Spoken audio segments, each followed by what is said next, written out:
Bem-vindos a todos, obrigado por continuarem acompanhando o canal, assistirem os vídeos. Sou o Dr. Eduardo Guariglia, para quem não me conhece, psiquiatra e psicoterapeuta, também com conhecimento em medicinas complementares, agora nomeadas práticas integrativas em saúde. Bom, a frase que eu gostaria de trazer hoje não chega a ser uma frase, é uma ponderação que eu fiz da seguinte forma: causa ou consequência?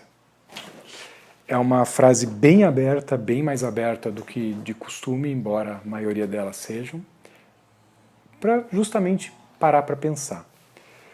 Da onde que ela nasce, essa postagem?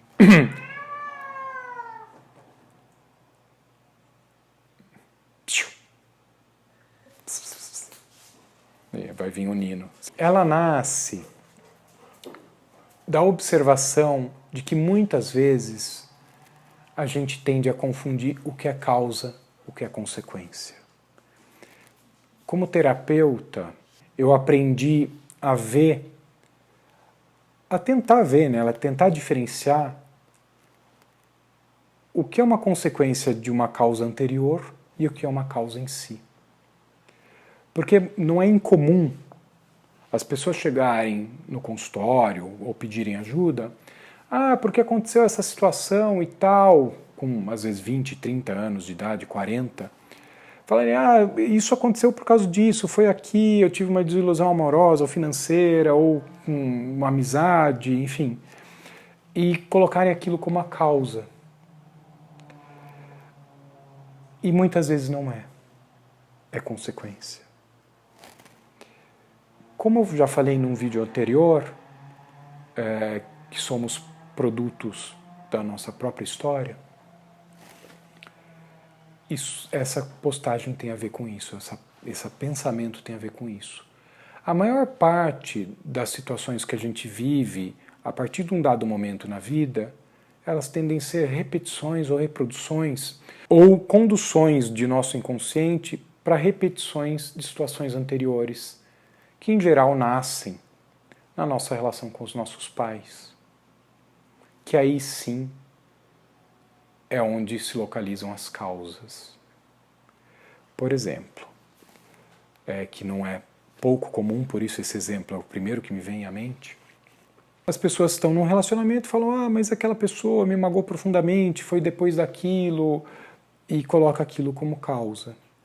Quando a gente vai analisar essa relação, muitas vezes ela remete a feridas muito anteriores que nascem na relação com os pais.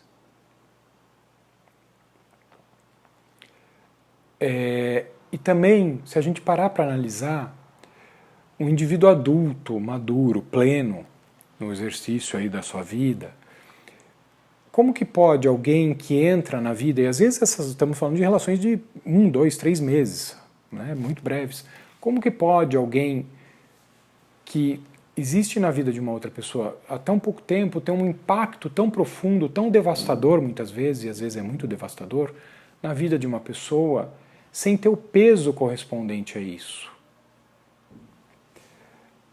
É que isso remete a uma ferida muito anterior.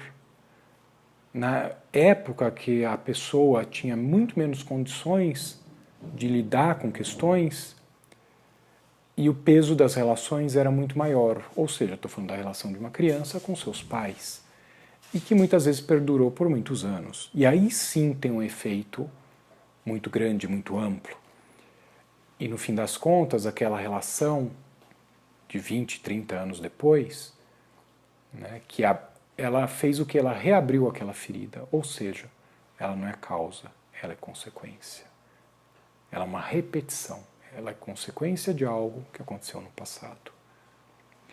Isso não é só válido para as questões das vidas das pessoas individualmente, mas muitas vezes na cultura a gente vê isso. Por exemplo, uma coisa que vem muito, né? As pessoas costumam falar, mas a depressão tem alteração de neurotransmissores, eles são a causa da depressão. Será? Na medida que o cérebro ele funciona através de neurotransmissores, será que são os neurotransmissores realmente que moldam o cérebro? Ou será que a alteração dos neurotransmissores é uma consequência de algo?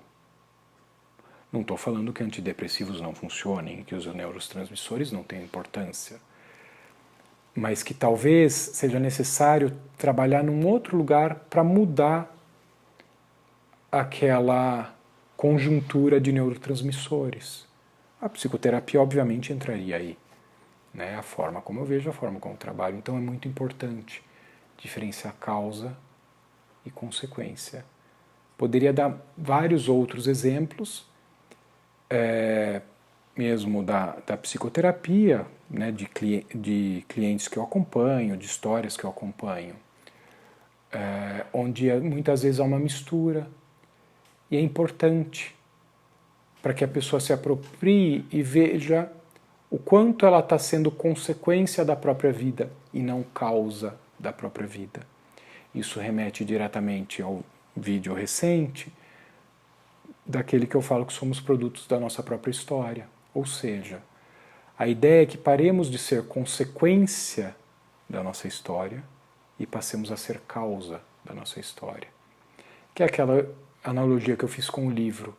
Ou seja, em vez de repetir os mesmos personagens fazendo as mesmas coisas, consequência da própria história, passar a ser causa e escrever a própria história independente daquilo que foi escrito anteriormente. Talvez esse seja o principal aprendizado e o principal ganho de um processo de psicoterapia e dessa reflexão, né? Como vocês podem imaginar. Libertar e ver que podemos ser causa da nossa própria vida e que muitas vezes estamos sendo consequência. Então, obrigado a todos. Espero que o vídeo tenha sido libertador. E curtam se estão gostando do conteúdo, principalmente desse, comentem e sugiram temas. Obrigado.